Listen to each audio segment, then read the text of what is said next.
The final objective of this lesson is to prove theorems about right angles. Now we will go through few of the theorems about right angles.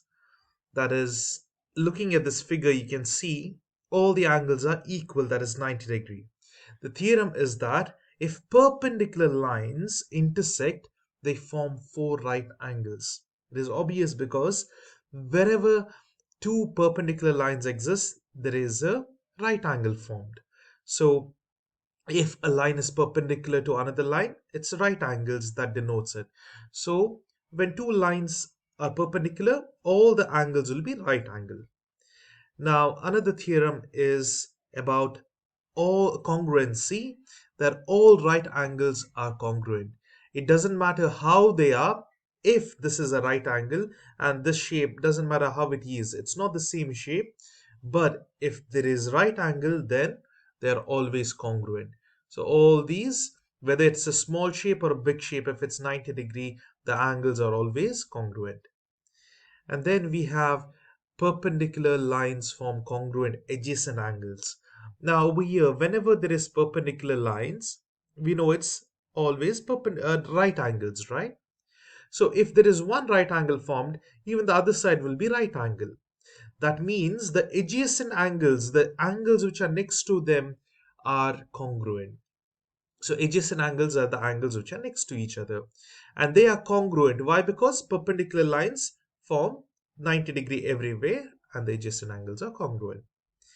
And then we have, if two angles are congruent and supplementary, then each angle is a right angle.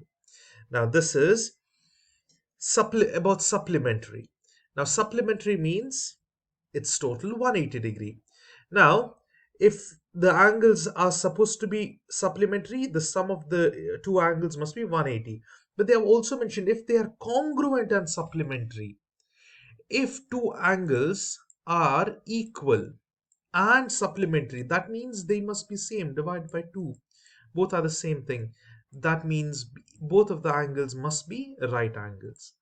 So this is another theorem. And then we have, if two congruent angles form a linear pair, then they are right angles. Again, it's similar to the previous theorem, because if they are linear pair or supplementary, that means the sum of two angles must be 180 degree. And if two congruent angles form in a linear pair, that means the angles must be equal and the sum must be 180 degree. That means it must be 90 degree itself. So it is 180 divided by 2, so it is 90. And now we will come to a few of the problems over here. We have to use the right angle theorem and prove it. Now they have asked us over here in the figure 1, angle 1 and angle 4 are congruent. Prove 1 and 2 are right angles. In the previous problem, in the previous videos, you might have seen a similar problem where we had been given two adjacent angles to be congruent and then another angles must be equal as well.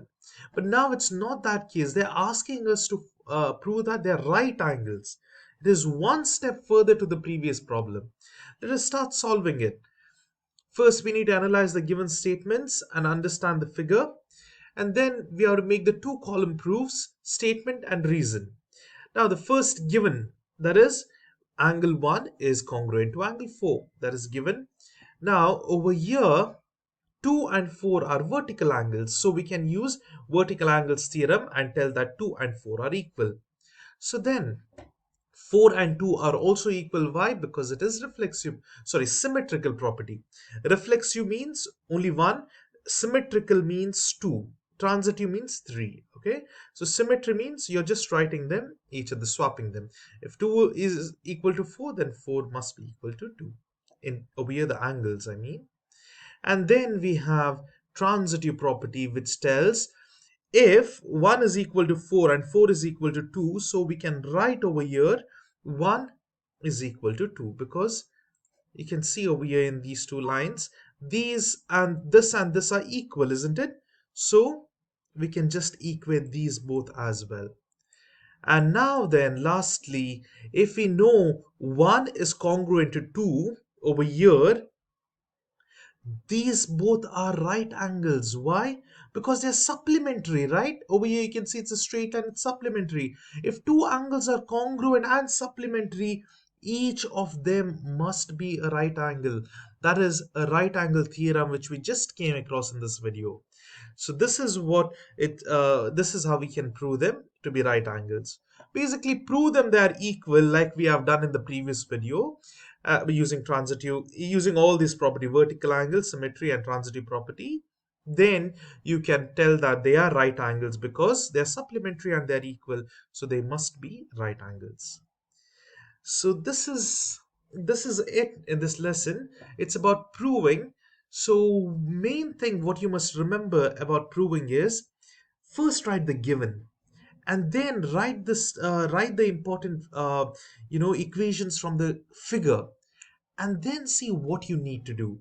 Because when you write everything that is given, and then now for example over here, when you write everything that is given and then see over here which property to use based on the figure, okay, this is about vertical angles, and then you can easily come to what you want.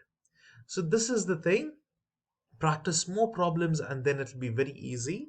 And if you have any questions, please put them in the comments and I'll get back to you as soon as possible.